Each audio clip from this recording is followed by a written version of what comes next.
Step 1. Make a to-do list so long and vague that you can't even finish reading it. If reading your to-do list doesn't make you consider a career in competitive napping, you're not trying hard enough. The trick here is to write down things like organize entire life or achieve fulfillment, because you know you're never crossing those off. Two birds, one existential crisis. Step 2. Sit in your chair and open your laptop with all the good intentions of a newborn baby, then immediately check 5 different social media feeds for news you don't care about, memes you've already seen, and strangers' vacation photos from 2016. Bonus points if you start replying to people in the comments as if you're their childhood friend. This isn't helping anyone, but it will make you question the concept of time. Step 3.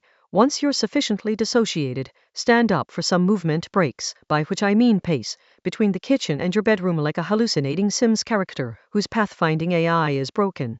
Open the fridge. Close the fridge. Didn't get anything? Congrats, you've achieved mindfulness. Or early onset nutritional deficiency. It's all the same at this point. Step 4.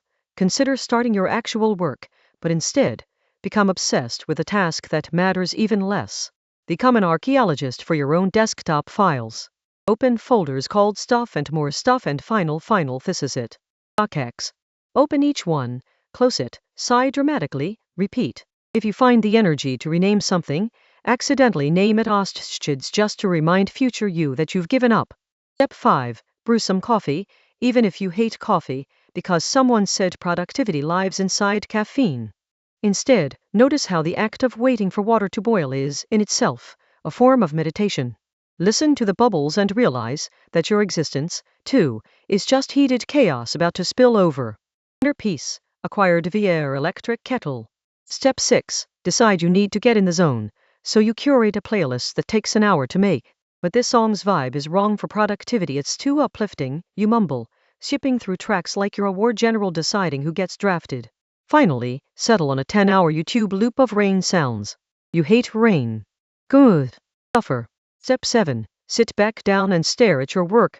The cursor blinks at you, possibly in Morse code. You blink back. At some point, you realize you haven't blinked in a while and your eyes hurt. You start reading conspiracy theories about why the quick brown fox jumps over the lazy dog is in every font, ever. If your eyes dry out enough, you reach enlightenment. Step 8. Take a break to doom scroll the news, because nothing says zen like contemplating the incoming collapse of civilization. Maybe, just maybe, you'll learn about a disaster bad enough that finishing your assignment would be truly pointless. Sweet, sweet relief. Step 9. Experience the 4 stages of procrastination: grief, denial, bargaining, more denial, and envy toward houseplants for having simple lives. Start talking to your cactus. It doesn't answer back, which is surprisingly therapeutic. Step 10. Now you need a snack. Find the most ancient bread in your kitchen, or invent a new food group out of stale tortilla chips and regret. Prepare it painstakingly. Devour it in a single gulp. Feel transcendent emptiness. Step 11. If anyone contacts you about your overdue work, reply with a cryptic emoji, preferably the one with the half-closed eyes or the existential screaming face. If they press further, hit em with sorry, just seeing this now. You're not lying, you just exist outside the dimension of prompt replies. Step 12. Analytically consider if your mild chest pain is anxiety or if your soul is just trying to teleport out of your ribcage. Either way, you're technically still not working, so victory.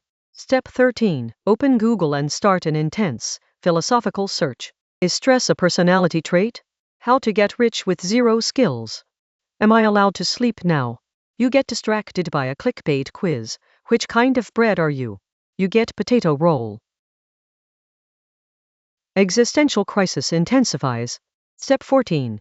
While putting off tasks, you've accidentally spent 6 hours having an inner monologue so unhinged that you reach a state of pure detachment, completely free from all earthly ambitions. Stare out the window. Stare into the void. The void stares back, says, yikes. Achieve a serenity once reserved for monks and people in yogurt commercials. Step 15. The deadline approaches. You experience a sense of calm and clarity not seen since birth. You realize if you actually cared, you wouldn't be you. You don't even have the energy to panic. Time, space, consequences fictional. Congratulations, you've procrastinated so hard you've transcended stress and achieved accidentally blissful nothingness. Work incomplete, life undisturbed. Anyway, just going to lie down on the floor for a bit and contemplate my next great act of avoiding basic responsibilities. If anyone needs me, I'll be here, spiritually horizontal, glute-notional, slowly turning into a limited edition anxiety plushie. If anyone tells you to just get started, kindly ask them if they've ever met despair and had coffee with him. Boiler, despair never pays, but he leaves you with some solid memes.